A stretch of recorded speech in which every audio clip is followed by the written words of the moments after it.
Bismillahirrahmanirrahim.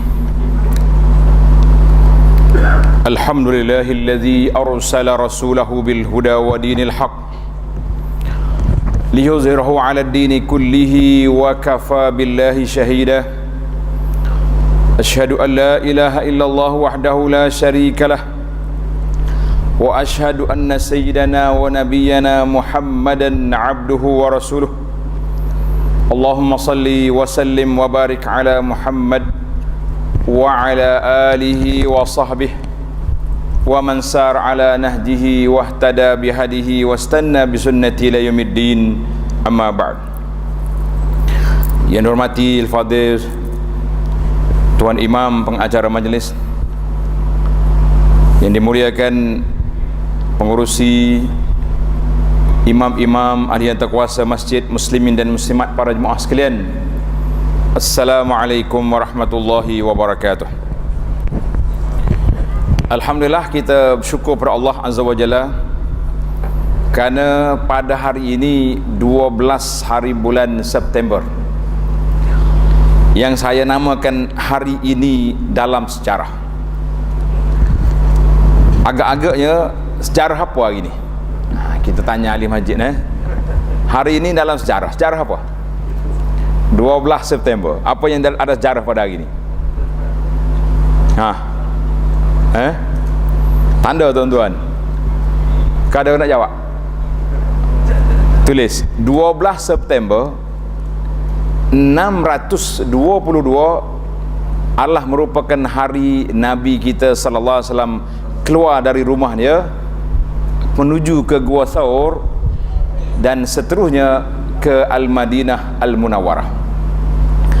Artinya kalau kita baca dalam sejarah dia panggil hari ini dalam sejarah, tetapi kalau kita pergi ke tarikh Hijri, dia berlaku pada malam 27 Safar. Malam 27 Safar, iaitulah tahun yang ke-14 kenabian bersama dengan tahun pertama hijrah. Jadi tuan-tuan kena ingat, bila mari tarikh besar-besar begini, kita ingatlah hari ini dalam sejarah. Apa sejarah? Iaitulah Rasulullah sallallahu alaihi wasallam keluar dari rumah dia. Permulaan hijrah bermula pada tarikh itu, sebagaimana kata Syekh Safi Rahman dalam kitab dia Ar-Rahiqil Makhtum. Ada sebagian ulama kata 27 itu bersama dengan 13 September. Jadi alhamdulillah, perbincangan kita pada kali ini iaitulah berkaitan dengan suatu al-hijratun nabawiyah dan kesan dia di dalam perjuangan umat ini, yang insya-Allah saya letak 10 pengajaran yang kita akan kutip nanti insya-Allah secara ringkasnya. Muslimin dan muslimat, para jemaah sekalian, kalau orang lain disebut dengan nama sejarah, tetapi bila Nabi kita sallallahu alaihi wasallam, orang tak panggil sejarah, orang panggil sirah. Sirah, as-sirah an-nabawiyah, sirah Nabi. Kenapa? Sebab kalau sejarah sekadar itu saja, tetapi bila kita kata sirah Nabi sallallahu alaihi wasallam, maka di sana terdapat arahan yang jelas daripada Allah Azza wa Jalla. Allah Ta'ala sebut, laqad kana lakum fi rasulillahi uswatun hasanah. Bagi kamu pada diri Nabi sallallahu alaihi wasallam itu adalah merupakan uswatun hasanah, disebut dengan nama contoh yang terbaik. Bila kita kata contoh ataupun model yang perlu kita ikut, maka kita kena tahu macam mana kita nak ikut. Kalau kita tak tahu, ikut macam mana tak tahu, maka ini satu kepincangan yang berlaku. Jadi para jemaah sekalian, kalau kita baca sejarah umat-umat, mana sama ada umat kita ini ataupun umat yang terdahulu, bahawa hijrah itu telah berlaku kepada para anbiya alaihimussalatu wassalam. Contohnya Nabi Allah Ibrahim alaihissalam beberapa kali hijrah, kan, daripada tempat dia mai ke Palestin, daripada Palestin pergi ke Mesir. Nabi kita sallallahu alaihi wasallam juga telah berhijrah. Kenapa Nabi kita berhijrah? Itulah untuk menyatakan bahawa perjuangan umat ini dia tak boleh dengan free, tidak ada percuma. Maka perjuangan umat ini perlu kepada pengorbanan dan jihad yang besar. Dan kita tak boleh kata Rasulullah sallallahu alaihi wasallam adalah pelarian yang melarikan diri daripada orang Mekah. Boleh je Nabi duduk di Mekah, jangan berlawan dengan Quraisy, tak ada apa-apa. Sebab Quraisy berapa kali berunding. Utbah contohnya mari jumpa dengan Nabi sallallahu alaihi wasallam, dia kata, ya Muhammad, mu dengar aku nak cerita kepada kamu. Nabi kata cakap. Dia bercakap, bagi tawaran istimewa, nak harta ke, nak pangkat ke, nak isteri ke, kita boleh bagi. Cuma uslub Nabi sallallahu alaihi wasallam uslub yang cukup beradab. Dia tak potong lain orang. Bila dia habis, Nabi kata, ya Abul Walid, sudah dah cakap, sudah. Isma' minni, mu dengar aku pula cakap. Masya Allah. Maka Nabi SAW baca beberapa ayat Quran sehingga wakil Quraisy ini tersandar ke belakang. Orang panggil tersandar dia dengar Al-Quran. Lepas pada tu dia kata, sya'nuka anta ya Muhammad, ikutmu lah nak buat apa pun. Mana dia mengaku kalah, cuma dia tak berani nak masuk Islam kerana kawan-kawan dia sedang tunggu di kelab dia. Itu maknanya kalau Nabi nak duduk di Mekah, dia tak payah pergi berhijrah ke Madinah, dia boleh berunding je dengan Quraisy. Tak apalah Quraisy, aku tak kacau kamu, membuat apa yang kamu nak, aku ikut aku nak buat. Kita boleh orang panggil MOU je baik-baik. Tetapi Allah Subhanahu Wa Taala tidak nak letak Nabi kekal di Makkah Al-Mukarramah dalam keadaan begitu, kerana kita akan pergi suatu langkah yang jauh, iaitulah suatu perjuangan yang perlukan kepada pengorbanan. Artinya para jemaah sekalian, bila kita nak bina manusia, dia perlu kepada dua perkara. Yang pertama, kita nak tentang kefahaman yang jitu. Yang kedua, kita nak ketahanan dari sudut kesabaran, kekuatan jiwa, dan orang panggil kekuatan mental dan fizikal. Dua ni mesti kena ada. Kalau lemah saja, orang tak panggil perjuangan, orang panggil orang yang pelik. Maka timbul beberapa soalan, kenapa Nabi SAW tak jadikan Mekah sebagai pusat dakwah dia? Dia boleh berunding dengan Quraisy. Kita kata tadi, adakah Rasulullah SAW berpindah itu dengan ijtihad dia ataupun dengan arahan Allah Azza wa Jalla? Maka para ulama ahli sirah mengatakan Allah Ta'ala perintah kepada Nabi SAW supaya berhijrah. Sebelum Nabi kita berhijrah, lebih dulu dia bermimpi. Dia tengok, aku tengok mimpi aku ni di tempat negeri yang banyak pokok-pokok tamar dan tanahnya sekian-sekian. Maka kata Nabi SAW, aku nampak negeri itu iaitulah Al-Madinah Al-Munawwarah.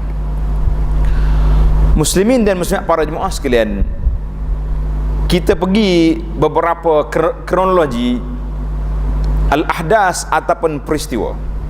Saya nak para jemaah sekalian, sama ada yang bersama di sini ataupun sebagai penonton di mana saja berada, mari kita cuba orang panggil tengok, imbas kembali beberapa secara ringkas. Kalau tuan-tuan tak puas hati juga nak sejarah yang panjang, saya syorkan kita beli sebuah kitab, sebuah buku sirah, nama dia Ar-Rahiqil Makhtum.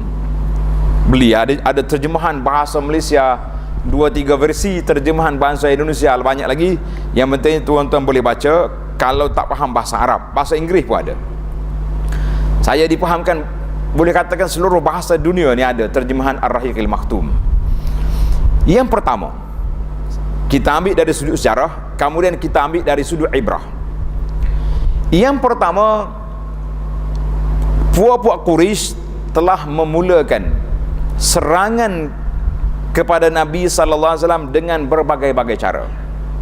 Sama ada cara penghinaan, cara perli main-main, dan juga cara pembohongan. Itulah kerja dia. Dia tengok Nabi, dia dah mesyuarat siap dah. Sama ada dia kata ahli sihir, sama ada dia tuduh penyair, ataupun dia tuduh gila. Dalam mesyuarat dia apa pening? Orang gila bukan macam tu. Penyair bukan juga. Sebab orang Arab ni walaupun dia ummi, dia tidak membaca dan menulis, tapi terkenal dengan penyair-penyairnya yang setiap tahun dia ada pertandingan syair, siapa yang menang digantung di Kaabah. Mana yang menang zaman dulu, zaman kita ni masuk TV lah dia kan, pemenang-pemenang utama dulu kantor di kampung Kaabah, sebab di Kaabah orang mari tawaf baca dia punya syair. Bukan ni dia syair apa macam ni.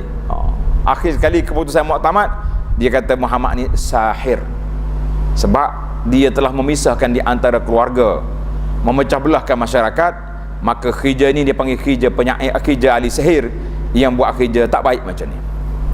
Itu permulaan dia attack, serang peribadi Nabi sallallahu alaihi wasallam, walaupun dengan tuduhan-tuduhan yang jahat, yang palsu. Itu yang pertama. Kemudian yang kedua, mereka juga telah menyerang secara fizikal kepada sahabat-sahabat Nabi sallallahu alaihi wasallam yang telah masuk Islam. Nabi sendiri dia tak berani. Kenapa tak berani? Sebab bapa saudara dia Abu Talib membela dia. Abu Talib ni termasuk dalam menteri kabinet Quraisy, bukan orang luar. Malah mesyuarat kabinet, kita nak tangkap Muhammad gini-gini. Tak apa, anak saudara aku lepas. Dia balik bincang dengan Nabi, dia tengok Nabi SAW tegas, dia kata Muhammad teruskan. Maknanya ada pembela. Mana dalam kerajaan ada pembela yang menyebabkan Nabi kita tidak di apa-apakan, sehinggalah Abu Talib mati. Bila pergi kepada para sahabat, di antaranya tanda nama-nama besar yang mesti kita kena ingat dalam perjuangan ini, iaitulah Ammar, ibu dia dan juga ayah dia Yasir, Ammar bin Yasir. Mereka ini pagi-pagi, ketua dia Bani Makhzum tarik ni letak di tengah padang pasir, ambil batu letak atas perut, dijemur tengah panas, supaya mereka ni tinggalkan Nabi sallallahu alaihi wasallam, tinggalkan Islam. Nabi nak buat apa? Nak pergi bantu tak boleh. Pergi lalu ikut keluarga ni, Nabi bersabda sallallahu alaihi wasallam, sabran ahla Yasir fa inna mau'idakumul jannah. Allahu akbar. Tuan-tuan boleh bayangkan sahabat yang bergelumpur di atas pasir yang panas. Nabi tak mampu nak pergi tarik mereka keluar daripada cengkaman Quraisy.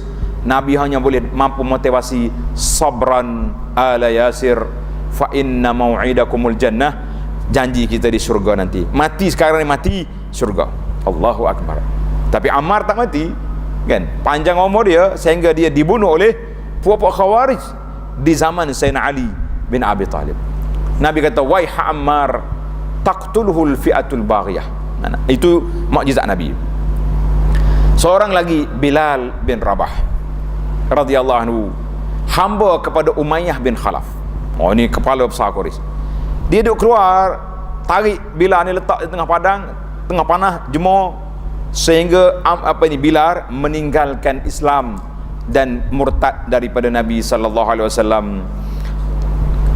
Kanak-kanak, budak-budak Mekah tarik Bilal buat masuk dalam kampung, perli main-main. Bilal hanya berkata ahadun ahad, dia tak keluar daripada itu.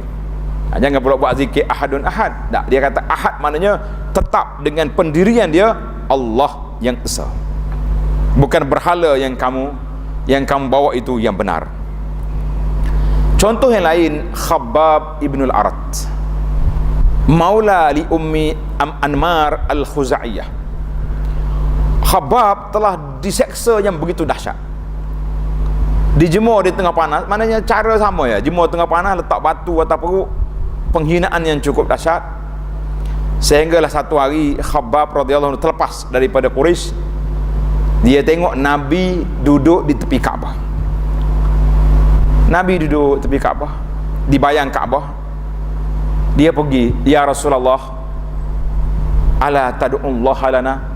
Allahu akbar. Tuan-tuan bayangkan, Khabbab yang telah diseksa datang jumpa Nabi sallallahu alaihi wasallam, minta rayuan, ya Rasulullah, ala tad'ullaha lana. Rasulullah tak minta doa kan dengan Allah, minta bantu kami ni ya Rasulullah. Apa jadi? Nabi kita tengah benyandar, Nabi kita bangun duduk. Merah muka Rasulullah sallallahu alaihi wasallam.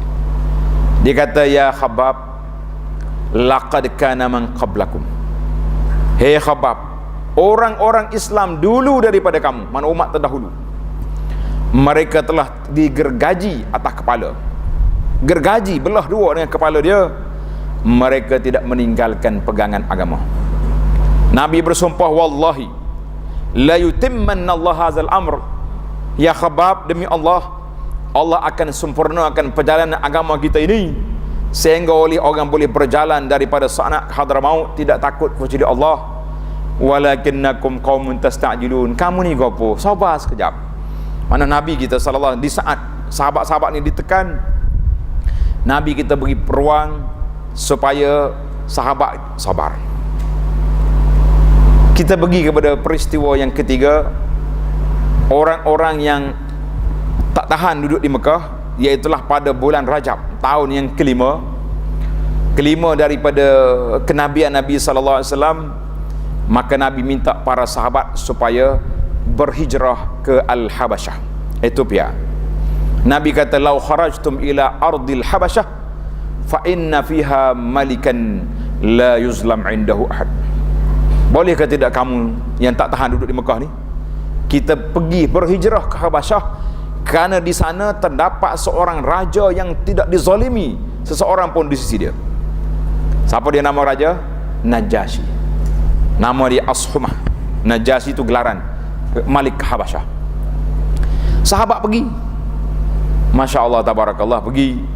Nabi kata, ardu sidqin, kamu pergi di sana sehingga kami maklumkan kepada kamu supaya balik ke Mekah ataupun balik ke negeri lain setelah Nabi kita mendapat kemenangan. Pergi. Yang keempat, peristiwa yang keempat, dia panggil Al-Muqata'ah. Saya ingat para jemaah boleh tangkap cerita ni, tak? Sebab cerita ni berpindah satu-satu. Saya nak bawa cerita ni supaya kronologi hijrah tu biar kita nampak. Masalah yang keempat, Al-Muqata'ah, iaitulah peristiwa boikot kepada Nabi sallallahu alaihi wasallam Bani Hashim dan Bani Al-Muttalib. Bila? Selama 3 tahun, daripada tahun yang ke-7 sehingga tahun yang ke-10 kenabian. Apa dia buat? Dia tulis surat perjanjian di antara Quraisy, kafir-kafir yang ada itu boikot Nabi sallallahu alaihi wasallam dan keluarga yang membela Nabi, Bani Hashim, Bani Abdul Muttalib. Apa dia boikot? Tak boleh kahwin dengan mereka, tak boleh berjual beli, tak boleh interaksi, tak boleh muamalah, tak boleh berlaku. Terpaksa Nabi kita terkepung di Syi'ab Abi Talib, dekat di Mekah tu. Kalau kita pergi sekarang dekat dengan Maulid Nabi tu kan, sekitar tu, duduk di situ, tak ada nak gimana, nak pergi jumpa Quraisy, nak jual beli interaksi. Mu ni pembela Muhammad, nak apa ni, nak cakap kita boleh, serah Muhammad kita bunuh, baru kita buka cerita. Mana ada orang nak serah kan? 3 tahun sehinggalah mereka ini kelaparan.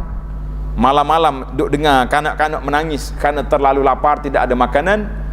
Bila ibu tak cukup makanan, susu pun tak ada, mereka ambil daun kayu, ditumbuk daun kayu makan. Masya Allah, tabarakallah. 3 tahun.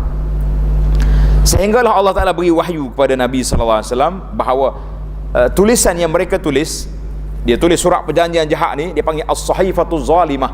Perjanjian jahat ini diletak di mana? Digantung dalam Kaabah. Allah Ta'ala wahyukan kepada Nabi SAW, dia kata, ya Muhammad, surat perjanjian itu telah dimakan oleh anai-anai, kecuali tempat ada tulisan nama Allah, itu tidak diusik. Nabi beritahu pada pak saudara dia, ya Ami Abu Talib, surat yang kamu tulis tu sudah dimakan anak-anak. Nabi kata, betul ke Muhammad ni? Cakap biar betul, kalau tak betul aku serahmu ke Quraisy. Nabi kata, pergi tengok. Pergi tengok, betul apa yang dicakap. Maka lepas itu 3 tahun berlalu, barulah boikot itu dibatalkan. Kita kata itu peristiwa yang keempat. Peristiwa yang kelima, setelah wafatnya Sayyidah Khadijah, isteri Nabi radhiyallahu anha, dan pada masa yang tidak jauh dua itu mati pula Abu Talib, pembela Nabi dalam kerajaan Quraisy. Maka pada waktu itu orang kafir Quraisy mula lompat naik atas kepala Sehinggalah Nabi lalu tepi jalan, dia ambil pasir, dia tabur atas kepala Nabi sallallahu alaihi wasallam. Nabi balik ke rumah dia, anak dia tengok, ya abi, ya abati, kenapa ni ambil pasir atas kepala? Dia ambilnya, dibersihkan kepala Nabi sallallahu alaihi wasallam. Kata Nabi, la tabki ya bunayya, wahai anakku, jangan kamu menangis, fa innallaha mani'u abak, Allah Ta'ala jaga bapa kamu, jangan bimbang, aku tidak dia akan apa-apakan. Sebab Nabi SAW tahu dia akan pergi ke Madinah dan Islam ini akan sempurna, maknanya dia tidak akan mati dengan kerenah yang dibuat oleh Quraisy kepada dia di saat itu. Kemudian apabila Nabi sudah tidak ada lagi pembela dia, Sayyidah Khadijah sudah wafat, Abu Talib sudah mati, maka Nabi kita sallallahu alaihi wasallam pergi ke satu tempat nama dia At-Taif. Tuan-tuan tahu di mana Taif? Pernah pergi Taif? Orang pergi umrah biasa dia pergi Taif. Pergi? Tak ingat di mana Taif ni. Taif ni kita naik bah pergi 1 jam lebih, naik bukit tu. Kan? Biasanya tu Arab bawa kita pergi tempat bunga ros, tempat pergi beli air wangi. Tu Taif nama dia tu. Baru teringat dia ni. Semalam saya tanya Hudaibiyah kat mana, tak ingat. Tempat susu unta, tahu. Dia kena ingat ke tempat-tempat sejarah dia pergi baru dia ingat dah. Jadi kita kena ingat ilmu sejarah. Nabi kita pergi Taif ditemani oleh Zaid. Sampai di Taif, Nabi kita sallallahu pergi berjumpa dengan ketua-ketua kabilah, ketua kaum. Bila pergi jumpa, semuanya perli. Ukhruj min biladina. Muhammad, mau balik mari nak cakap ni. Nabi jumpa yang lain pula, ketua lain. Dia kata, kalau betul mu Nabi, aku bersumpah nak koyak kelambu Kaabah. Macam-macam penghinaan. Akhir sekali bila Nabi SAW nak keluar daripada Taif, Nabi kita salah dilontar dengan batu oleh pemuda-pemuda yang bodoh di Taif. Pembantu dia Zaid bin Harisah sekat sampai pecah, orang panggil luka kepala dia. Sebab bila mari batu, dia tahan dengan kepala dia, dia tahan dengan tubuh dia supaya tidak terkena kepada Nabi sallallahu alaihi wasallam. Namun begitu, bila Nabi nak balik daripada Taif, Nabi kita sallallahu berhenti di satu tempat nama dia Qarnul Manazil. Yang tuan-tuan pergi niat umrah di Taif tu, ketika itu terdengar suara di langit, kau bunyi suara tu agak-agak nak hujan. Malaikat turun dari langit. Dia kata, ya Muhammad sallallahu alaihi wasallam, kami di langit tak tahan hati dah ni. Orang panggil sakit hati sangat-sangat dah kepada Quraisy ni yang telah khianat kepada kamu. Dia kata apa? Kami dak mesyuarat bahawa kami nak pergi ambil 2 bukit besar di Mekah, nak pergi hempak atas kepala Saqif di Taif. Macam mana agak tuan-tuan? Kalau kita, orang khianat pada kita, tiba-tiba mari pembela nak tolong kita pergi hentam puak tu. Mungkin kita kata, 2 bukit je ke? Banyak lagi bukit kat Mekah, takkan 2 yang nak pakai? Banyak lagi tu. Nabi SAW rahmatan lil alamin, apa Nabi jawab? Nabi kata, arju an yukhrijallahu min aslabihim man ya'budullah. Ini jawapan Nabi. Nabi kata, jangan, aku mengharapkan Allah Subhanahu wa taala akan lahirkan daripada zuriat mereka orang yang akan menyembah Allah. Mana kalau orang tua-tua yang ada hari ni tak terima dakwah aku harap anak cucu dia terima. Sebelum Nabi kita berhijrah lebih kurang 2 tahun, bila Nabi kita berhijrah berapa tahun? 8 tahun. Maknanya 10 tahun tempoh doa Nabi sallallahu alaihi wasallam tadi, habis orang Taif berduyun-duyun masuk Islam. Tengok. Mana kalau Nabi kita suruh hempap, mati neraka dah buat tu. Tapi rahmatnya Nabi sallallahu alaihi wasallam, berapa ribu yang telah selamat daripada neraka dengan sebab cara Nabi sallallahu alaihi wasallam begitu rahmat kepada umat dia. Alhamdulillah. Yang ketujuh. Yang ketujuh ni, Nabi kita pada tahun yang ke-11 Hijrah, Nabi kita mula mencari orang yang datang haji ke Mekah, musim haji. Tiba-tiba dekat dengan Jamratul Aqabah. Ingat Jamratul Aqabah kat mana? Orang pergi haji tahu ni. Pergi umrah tak jumpa. Ingat mana pergi haji? Jamratul Aqabah, tempat melontar tu. Kan? Nabi kita tengok beberapa orang pemuda daripada Madinah. Nabi tanya, siapa kamu? Dia kata, kami mari daripada Yathrib. Yathrib ni Madinah lah zaman tu kan. Kamu siapa? Dia kata nafarun minal Khazraj, beberapa pemuda daripada puak-puak kabilah Khazraj. Berapa orang mereka? Ada 6 orang. Tengok nama dia As'ad bin Zurarah. Dengar ni, Pani kena tanya dia. As'ad bin Zurarah, Auf bin Malik, Rafi' bin Malik, Qutbah bin Amir, Uqbah bin Amir, Jabir bin Abdullah. 6 orang pemuda. Bila Nabi tegur dia, Nabi kata, kamu ni mawali Yahud, puak-puakmu ni, puak-puak Khazraj ni, orang panggil berpakat dengan Yahudi di Madinah. Ya. Boleh tak kamu duduk sekejap, kita bincang-bincang? Ini asbab hidayah.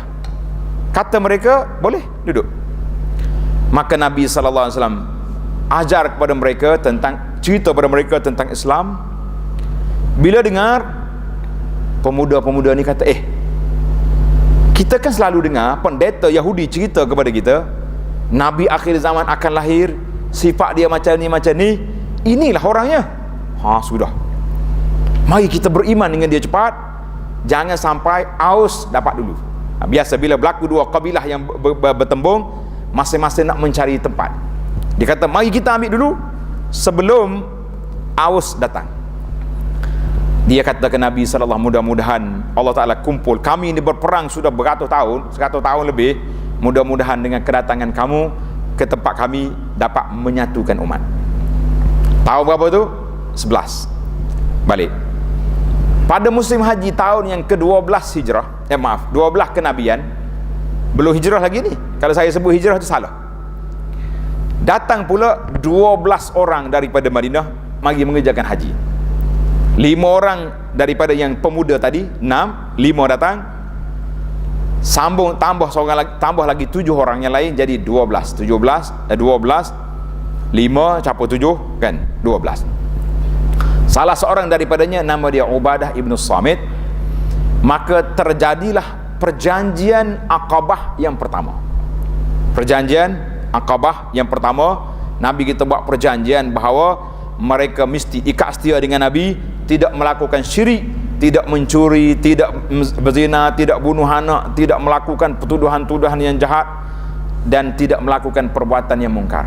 Maknanya perjanjian bersifat tauhid, bersifat orang panggil kepribadian. Balik tahun yang ke-13 kenabian, datang 73 orang lelaki, 73 sab'una rajulan wa imra'atan, dan 2 orang perempuan. Dia mari nak jumpa di mana? Semua tempat pertemuan di Aqabah. Sebab Aqabah ni sempit, orang duduk berkemah di Mina kan. Ada Aqabah ni lepas melontar yang terakhir, mereka tak pusing balik, dia ke depan. Kalau tuan-tuan pergi Mekah hari ni, kita duduk tempat melontar, kita nampak ada sebuah masjid, nama dia Masjid Bai'ah Al-Aqabah, masih wujud sampai sekarang. Nabi kita pergi ditemani oleh bapa saudara dia Abbas. Dia belum Islam lagi. Dia kata, aku nak pergi tengok, nak jumpa siapa. Maka mereka ini 73 orang ini telah buat ikat setia dengan Nabi SAW. Dan pada waktu itu Nabi buat ikat setia ala sam'i wa ta'ati, al amri wal ma'ruf wan nahy al munkar, dan mereka mesti membela Nabi SAW ketika senang dan susah. Dan waktu Nabi sampai di Madinah nanti, mestilah mereka jaga Nabi sebagaimana mereka jaga isteri dan anak-anak. Baik para jemaah sekalian, maka selepas daripada itu, yang ke-10 barulah terjadinya peristiwa 27 Safar tahun yang ke berapa? 14 kenabian. Bersamaan dengan 27 Safar tahun 1 Hijrah, ataupun 12 September ataupun 13 September 622, Nabi kita sallallahu alaihi wasallam keluar daripada rumahnya menuju ke rumah Sayyidina Abu Bakar dan pergi ke Gua Thawr. Dan 1 hari bulan Rabiul Awal, Nabi kita sallallahu alaihi wasallam keluar ke Al-Madinah Al-Munawwarah. Baik, 10 kronologi peristiwa. Siapa boleh ulang balik? Muaz, boleh ulang? Baik, kalau tak boleh ulang, tengok balik dalam YouTube, nanti tulis. Alhamdulillah. Baik, saya nak pergi kepada Itu 10 peristiwa sepintah lalu baru kita nampak nak boleh hijrah bukannya senang-senang. Kita tak boleh nak kata pelarian begitu. Mereka telah buat perancangan yang begitu teliti. Baik, sekarang ni kita pergi kepada pengajaran daripada 10 peristiwa tadi, apa yang dapat kita belajar daripada sini. Maka Nabi kita sallallahu alaihi wasallam telah mengajar kepada kita, hijrah itu adalah merupakan pengajaran kepada kesabaran untuk membina tamadun kemajuan manusia. Bina kemajuan manusia, iaitulah sebelum daripada Nabi kita sallallahu alaihi wasallam, sebelum daripada Nabi kita berhijrah, dia telah buat 2 perkara. Tanda pelajar-pelajar, para jemaah sekalian, kita ni semua ni pakar bahagian strategi, kan? Yang pertama, iaitulah Nabi sallallahu alaihi wasallam mendidik para sahabat orang Mekah bagaimana kita akan tinggalkan Mekah ini dengan keluarganya, dengan harta benda. Kita malah belum pergi haji. Lepas kursus haji itu, kita ada satu kursus haji perdana nama dia. Tidur di masjid ke tidur di mana, di dewan satu malam kerana belajar nak tinggal keluarga. Nabi kita sallallahu alaihi wasallam telah menyediakan, dia panggil al-i'dadul imani, persiapan keimanan kepada Allah Azza wa Jalla, di mana Allah Ta'ala turun ayat Quran tentang hijrah. Wa ardullahi wasi'ah, bumi Tuhan ni luas. Manakala kamu tak boleh duduk di Mekah, pergilah negeri lain, itu isyarat. Kemudian turun juga suratul Kahfi, menceritakan beberapa orang pemuda yang meninggalkan kampung halaman pergi tidur dalam gua. Kemudian baru mari surah yang ketiga, suratul Nahli, iaitulah Allah SWT sebut walladzina hajaru fillahi min ba'di ma zulimu, orang yang berhijrah pada jalan Allah setelah mereka dizalimi, lanubawwi'annahum fid dunya wal akhirah, kami akan beri tempat kedudukan mereka dunia dan di akhirat. Ini dia panggil persiapan untuk orang-orang nak pergi berhijrah. Dan sahabat-sahabat ada yang telah hijrah ke mana? Ke Al-Habasyah. Baik, untuk orang Madinah pula, nak terima kami, nak terima orang Mekah, Nabi SAW bukannya lompat terus ke Madinah. Nabi kita buat perjumpaan 3 kali. Ingat, perjumpaan yang pertama berapa orang? 6 pemuda, kan? Perjumpaan yang kedua berapa orang? 12. Perjumpaan yang ketiga Aqabah berapa orang? 73 orang, campur 2 perempuan. Dan Nabi kita sallallahu juga telah menghantar seorang pemuda, nama dia Mus'ab bin Umair. Mus'ab bin Umair sebagai guru di Madinah. Bila Mus'ab pergi di Madinah, boleh katakan Islam itu telah tersebar masuk dalam rumah-rumah orang Ansar di Madinah. Maka itu dia panggil persiapan mereka nak menerima kedatangan muhajirin, kedatangan Rasulullah sallallahu alaihi wasallam ke Madinah. Maka itu yang pertama. Yang kedua, azan. Yang kedua, hijrah juga, pengajaran daripada hijrah, Nabi kita sallallahu alaihi wasallam mendidik orang-orang rijal, pejuang-pejuang Islam yang akan meneruskan tugas ini. Dia tak boleh ambil orang tepi jalan, mari tak. Orang yang telah melalui proses yang besar. Satu peristiwa, tanda peristiwa ni hebat. Satu hari Sayyidina Umar duduk dengan sahabat-sahabat dia. Dia kata, "Hei sahabat semua, aku nak dengar kamu bercita-cita. Tamannau. Awak nyatakan apa cita-cita awak?" Oh, dia kata Sayyidina Umar, "Saya ni kalau boleh jadi orang kaya penuh dengan emas, saya nak sedekah, nak infak fisabilillah." Kamu? Dia kata, "Saya pula kalau ada permata-permata yang comel-comel, berlian, saya nak nafkah, nak sedekah." Umar kata, orang lain pula tak banyak peristiwa orang lain. Umar kata apa? Maknanya semua hak cadangan tadi, Umar kata ni tak kena berlaku ni. Dia kata, Khalifah cakap sendirilah apa yang nak. Umar kata, atamanna, aku bercita-cita kalaulah dunia ini penuh dengan rijal, dengan pejuang-pejuang seperti Abu Ubaidah Al-Jarrah, Muaz bin Jabal, Salim Maula Abi Huzaifah, dan Huzaifah bin Yaman.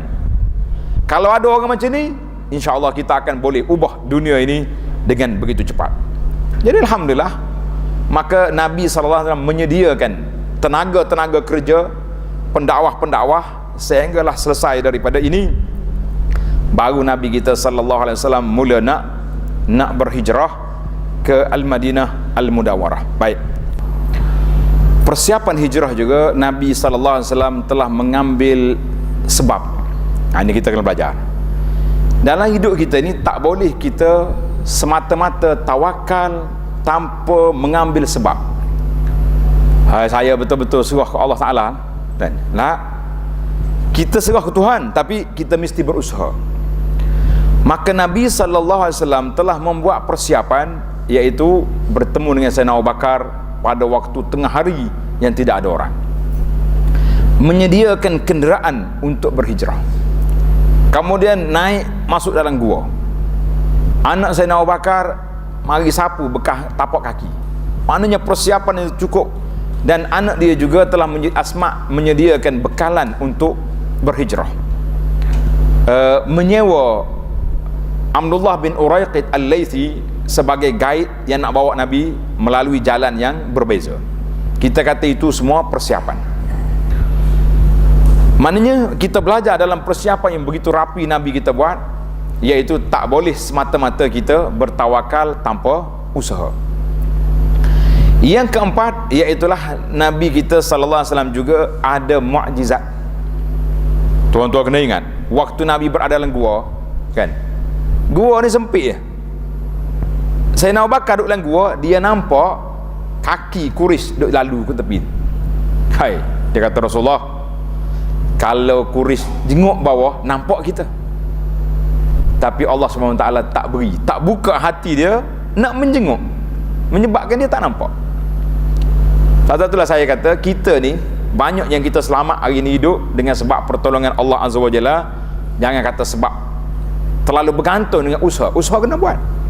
Ni macam kita hari ni, bila mari pandemik ni, usaha dia je ada pencarakan duduk jauh-jauh, kan, jangan duduk tempat ramai, itu usaha. Tapi kuasa tu kuasa Allah Azza wa Jalla, apa yang dia nak jadi. Dan Nabi kita jumpa dengan Surakah, nak kejar dia tak dapat, pergi di kemah umum ma'bad, kambing yang tak ada susu, keluar susu. Banyak cerita. Yang kelima, iaitulah tentang mantap iman. Di dalam perjuangan kena iman tu kuat. Bila Nabi kita berada dalam gua dengan Sayyidina Abu Bakar tadi, Abu Bakar kata apa? Dia kata, ya Rasulullah sallallahu alaihi wasallam, kalau mereka jenguk, mati kita kena tangkap. Nabi kata, ya Abu Bakar, ma zannuka bisnain Allahu salisuhuma. Hei Abu Bakar, mu nak sangka macam mana kita berdua Allah bersama kita?